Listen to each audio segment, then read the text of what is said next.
Olá pessoal, tudo bem? Como a nossa prova bimestral ela vai ocorrer agora, dia 30 de junho, eu resolvi deixar o restante da nossa revisão gravada, porque na segunda-feira, na nossa aula online, nós teremos que discutir assuntos relativos ao trabalho que vocês irão apresentar. Então, como eu fiquei com receio de o tempo não ser um tempo suficiente, eu estou enviando esse vídeo gravado para que vocês tenham o conteúdo para poder estudar para a prova. Bom, então nós, na nossa parte 2, a parte 1 nós fizemos na aula online, foi a parte de condição de flutuação, a nossa parte 2 ela já entra na nossa próxima apostila. É a parte que envolve temperatura, equilíbrio térmico e zero da termodinâmica, e escalas termométricas e conversões. São 16 exercícios, isso está no volume 6 da seção Hora do Estudo. Vamos lá. Primeiro exercício. Em nosso dia a dia, o termo temperatura é utilizado em previsões do tempo, determinação de temperatura de uma pessoa, etc. Qual o significado físico da grandeza temperatura? Temperatura é a grandeza física relacionada ao grau de agitação médio das moléculas de um corpo. Com isso, a gente pode conceituar a questão 2.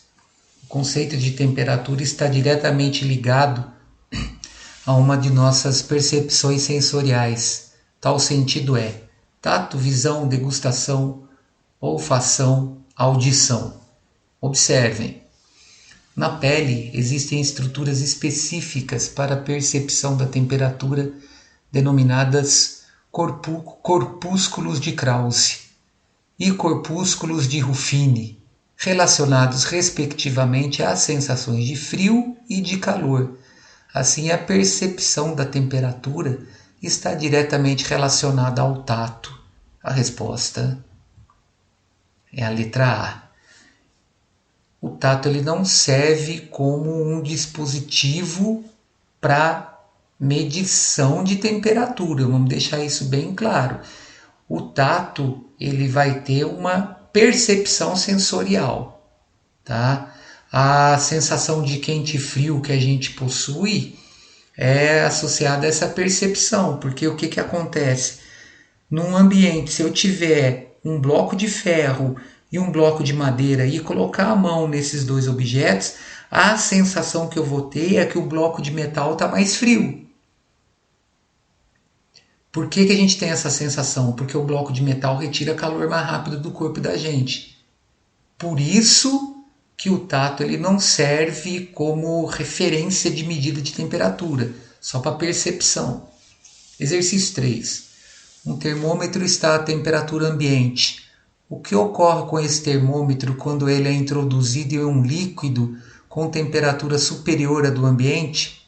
Aumenta sua energia interna, mas sua temperatura permanece constante. Errado. A temperatura aumenta até atingir o equilíbrio térmico. Aumenta a sua temperatura, mas sua energia interna permanece constante. Aumenta a sua energia interna e a sua temperatura aumenta. Perdão, sua energia interna e sua temperatura aumentam. Aumenta sua temperatura, mas diminui sua energia interna, ou aumenta o calor do termômetro, mas sua energia interna diminui. Vamos ver? Resposta correta é a letra C. Por quê? Porque A, B e D estão incorretas, porque temperatura e energia interna elas sempre aumentam juntas. A letra C está correta por quê? Porque ao ser inserido em um meio cuja temperatura é mais elevada, as moléculas do termômetro tendem a aumentar seu grau de vibração, pois o termômetro esquentará mais. Assim disse que a temperatura aumentou. Dessa forma, o aumento da temperatura das moléculas do termômetro resulta em um consequente aumento de sua energia interna. A letra E é incorreta porque, como ainda não é possível falar desse conceito calor, caso seja necessário, a gente vai discutir essa alternativa justificando que a energia interna do corpo aumenta e calor, ele é uma condição de energia térmica em trânsito, sempre de um corpo de menor temperatura para um corpo de maior temperatura. Nós vamos estudar calor no próximo capítulo, tá? Bom, questão 4. Uma amostra gasosa apresenta 5 partículas. As energias cinéticas de cada uma delas estão representadas em uma unidade de medida qualquer. Ao ordenar as energias cinéticas das 5 partículas, obtém-se valores que formam uma progressão aritmética de razão 2. Então são 5 partículas, cujas essas partículas estão numa PA de razão 2. Sabendo que a menor energia cinética das partículas é 2 unidades de medida, determine a energia interna da amostra, ou seja, o que é a energia interna da amostra? É a soma de todas as energias cinéticas. E a energia média da amostra, cinética média da amostra. Bom, o que está acontecendo aqui? Nós estamos numa PA. Eu tenho uma progressão aritmética de razão 2, onde o primeiro termo dessa PA é 2. Então, como eu tenho 5 partículas nessa amostra gasosa, eu tenho uma progressão aritmética formada por 5 termos. Eu posso calcular a energia interna da amostra pela soma desses 5 termos da PA. Então observem, ó, eu tenho uma PA onde o primeiro termo vale 2, o segundo vale 4, o terceiro vale 6, o quarto vale 8, o quinto vale 10. Aqui é fácil, né? É só somar. Mas se, por exemplo, eu tivesse 1000 partículas nessa amostra gasosa, fica dispendioso somar esses 1000 termos. Eu posso partir para a soma de n termos de uma progressão aritmética. A soma de n termos de uma progressão aritmética é o primeiro mais o enésimo termo multiplicado pelo número de termos dividido por 2. No nosso caso, nós podemos determinar a energia interna U pela soma das energias cinéticas de cada uma das partículas da amostra. Para isso, basta aplicar a soma dos termos de uma PA. Ou seja, a soma dos 5 termos dessa PA é o primeiro mais o quinto, vezes o número de termos que é 5 dividido por 2. Isso aí lá na matemática ano passado vocês viram. Então a soma desses 5 termos é 12, né? 2 mais 10 aqui, 2 do primeiro termo, 10 do último termo. 2,5 aqui ele dividiu esses 5 por 2, não tinha necessidade de fazer isso. Multiplicava 12 por 5 e dividia por 2, dá 30 do mesmo jeito. Então a energia interna dessa amostra é 30 unidades de medidas aí de energia qualquer. Aí o que ele quer na letra B? Ele quer a energia cinética média da amostra. O que é a energia cinética média? É a energia interna dividida pelo número de partículas. Olha lá, ó, a energia cinética média é definida como a razão entre a energia interna e o número de partículas que compõe o gás. Ó, o U aqui nós calculamos, 30.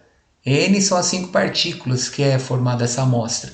Então eu tenho uma energia cinética média de 6 unidades de medidas aí qualquer.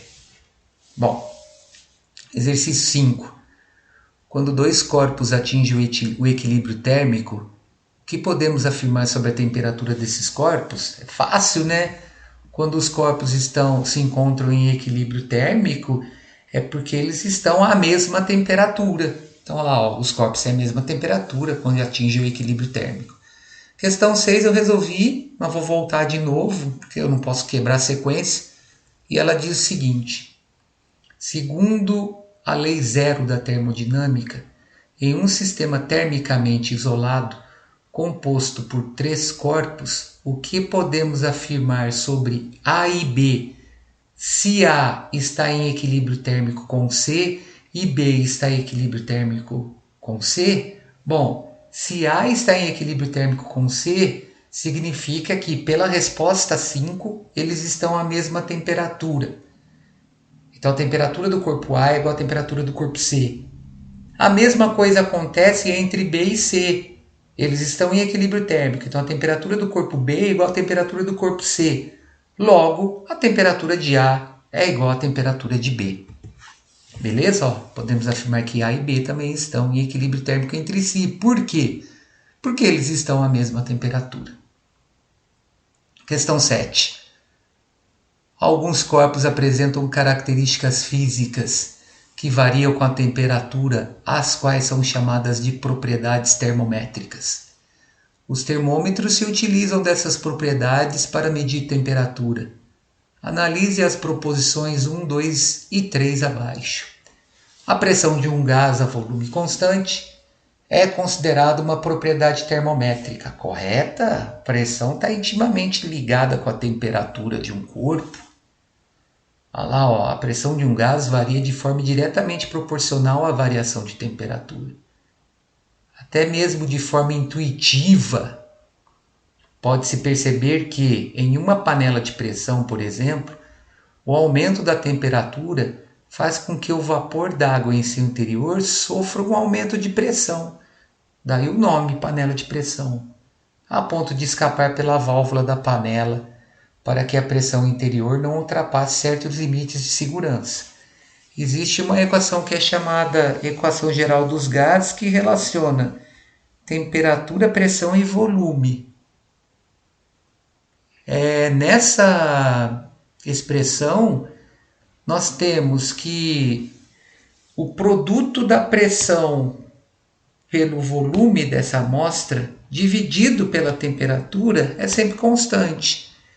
Então, um outro exemplo, quando maior a altitude que um corpo se encontra, menor é a pressão atmosférica sobre esse corpo, menor é a temperatura no qual esse corpo se encontra a essa altitude. 2. A resistência elétrica é considerada propriedade termométrica também. Sim, correta. A resistência elétrica é também uma propriedade da matéria que varia com a temperatura. Para materiais condutores de eletricidade, comumente, a resistência elétrica aumenta com o aumento da temperatura, mas para materiais semicondutores, a resistência elétrica diminui com o aumento da temperatura. Bom, a resistência elétrica nós vamos estudar mais para frente. Ela está associada a tentar impedir a passagem de elétrons por um condutor qualquer.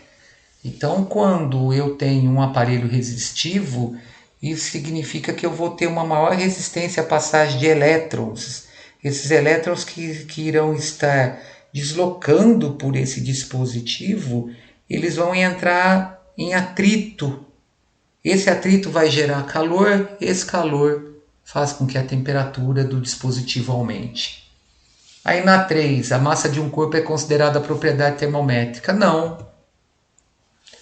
A massa de um corpo é uma característica que não tem relação com a temperatura. A massa de um corpo é característica da inércia de um corpo, que determina a dificuldade de eu colocar esse corpo em movimento se ele estiver parado ou pará-lo se ele estiver com velocidade constante. Então a resposta nossa é a letra C. Questão 8. Quando dois corpos de materiais diferentes estão em equilíbrio térmicos e isolados do meio ambiente, podemos afirmar que o mais quente é o que possui menor massa. Apesar do contato, suas temperaturas não variam. O mais quente fornece calor ao mais frio, o mais frio fornece calor ao mais quente, suas temperaturas dependem de suas densidades. Vamos analisar uma coisa, ó. Os dois corpos possuem materiais diferentes, mas estão em equilíbrio térmico.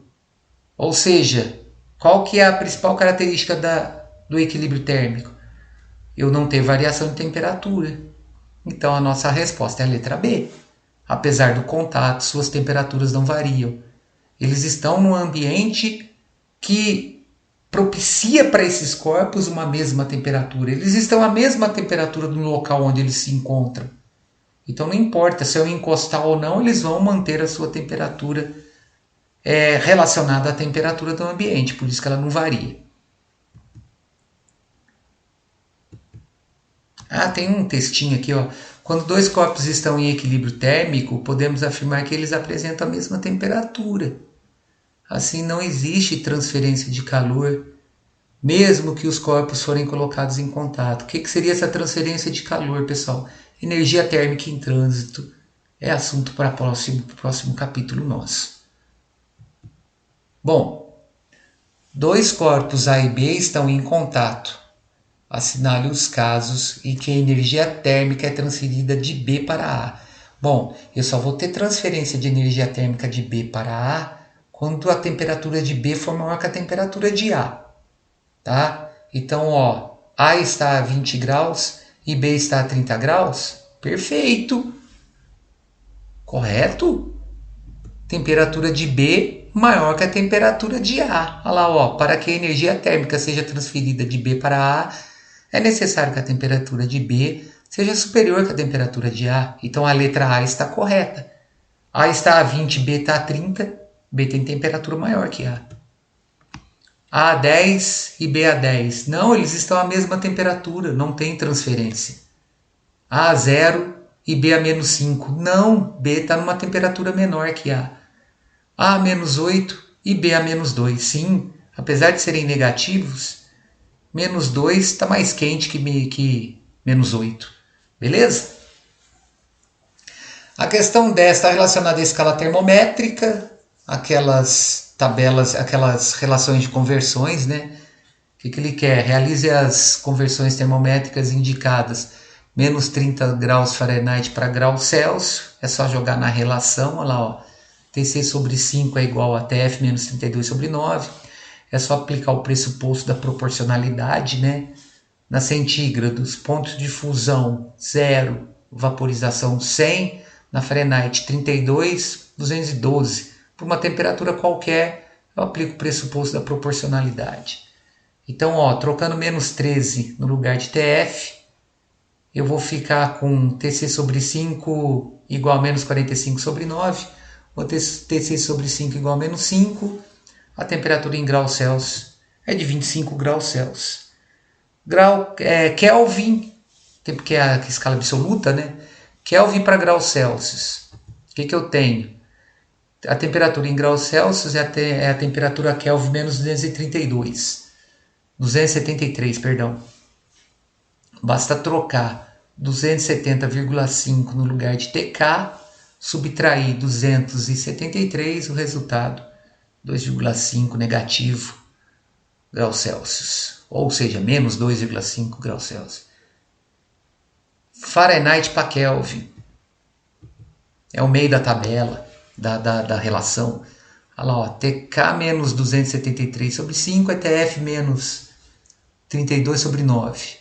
Como ele quer transformar 59 Fahrenheit em Kelvin, substitua 59 no TF, resolve a expressão numérica, a gente chega no resultado de 288 Kelvin. Olha lá, ó. Beleza? Tranquilo? Eu vou ter 59 menos 32, 27. Esse 27 aqui eu vou dividir por 9, dá 3. Passo 5 multiplicando, dá 15. Passo 273 somando, dá 288. Fahrenheit para Celsius, mesmo esquema da letra A. É só trocar. Aqui eu fiz uma besteira, aqui é 23, tá, pessoal?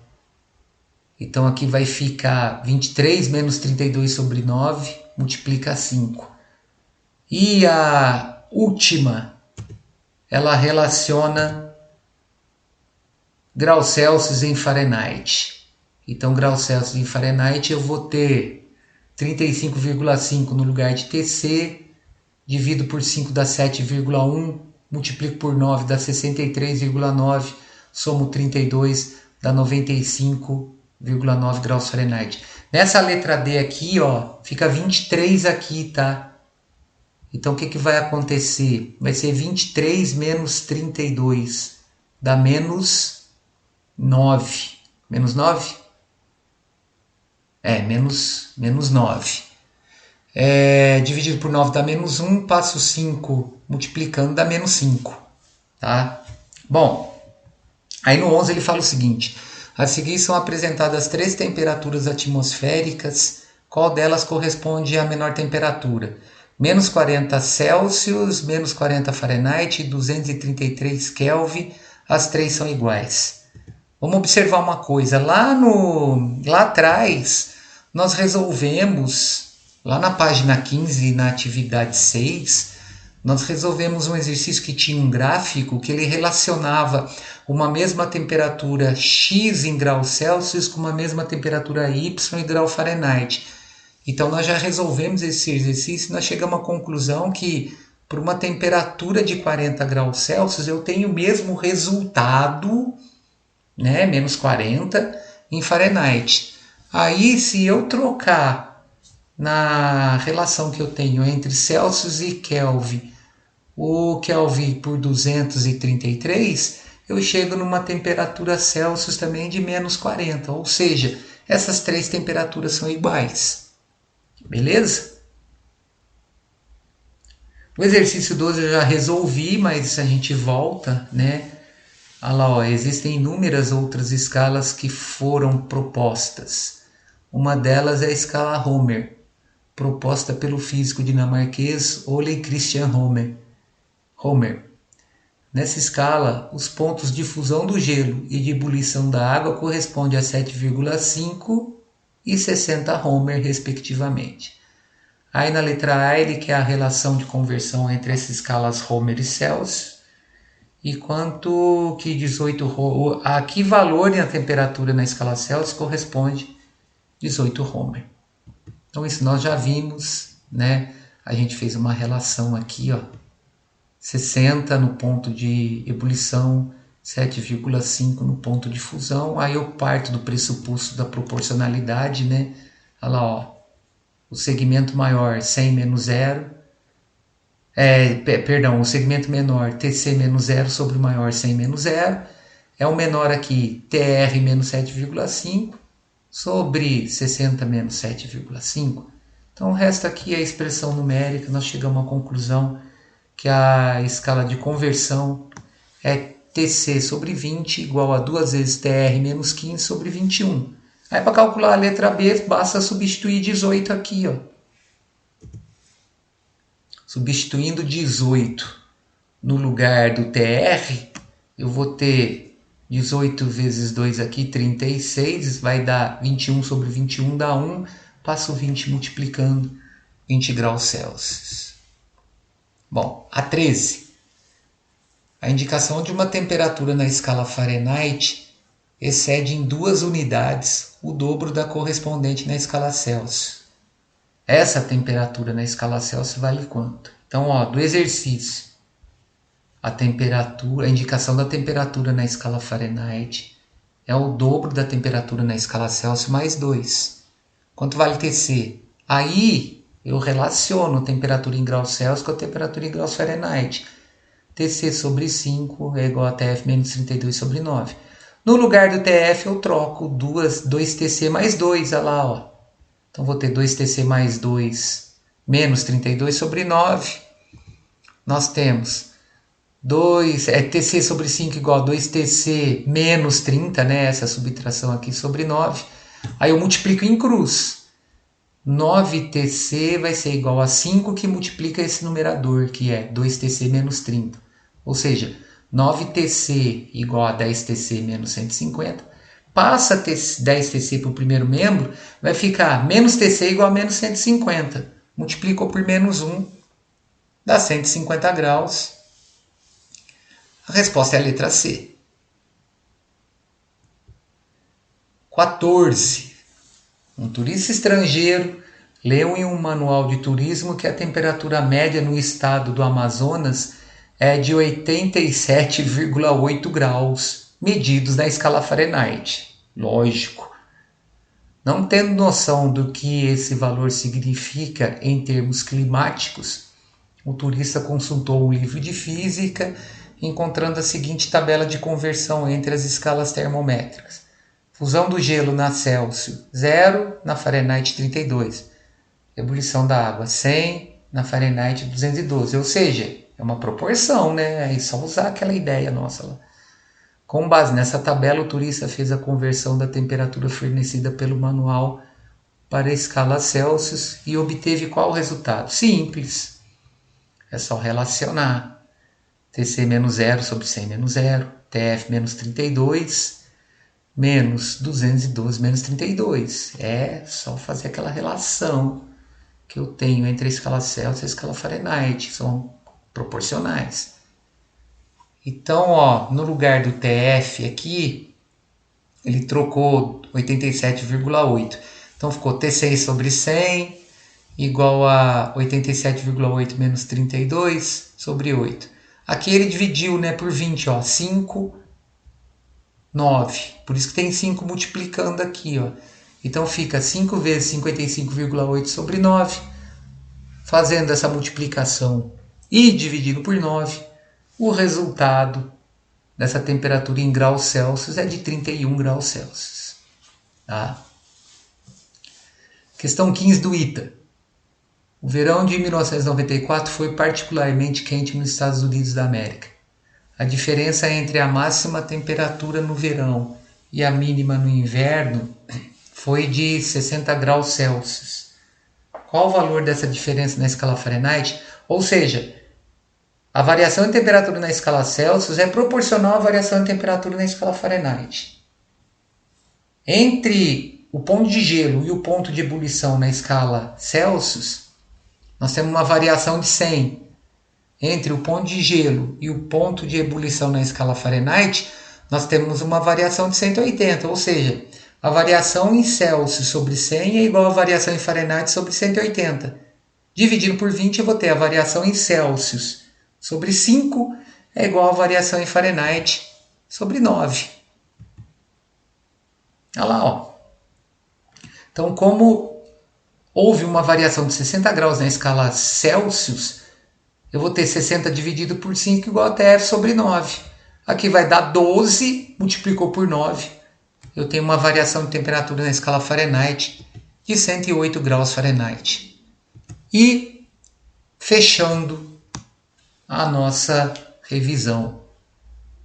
Esse exercício eu já tinha resolvido também.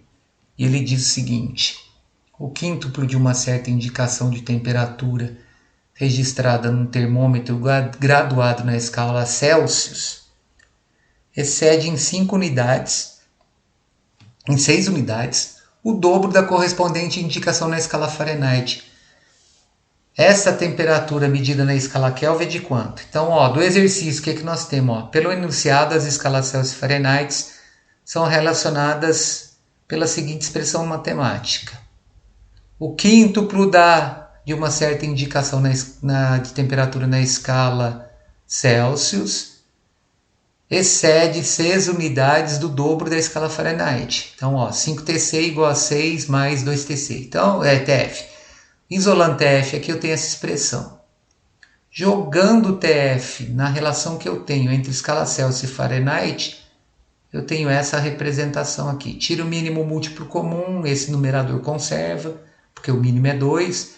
32 dividido por 1, 2 vezes o 32 aqui dá esse menos 64. Então eu vou ter Tc sobre 5 igual a 5Tc menos 70 sobre 18. Multiplico isso em cruz, olha lá, 18Tc igual a 25Tc menos 350. Passo 25 subtraindo para o primeiro membro, vai ficar menos 7Tc igual a menos 350. Multiplico por menos 1. 7Tc igual a 350. O resultado disso é 50 graus Celsius. Só que ele quer o quê? Ele quer o resultado na Kelvin. Então, ó, tendo a temperatura na escala Celsius, é possível determinar a temperatura na Kelvin. A temperatura em graus Celsius, ou Kelvin, pode inverter a fórmula, é a temperatura em graus Celsius mais 273. Logo, eu vou ter 50 mais 273, 323 Kelvin. A resposta é a letra E. Com isso, eu consigo ter uma tranquilidade na resolução desses exercícios da revisão.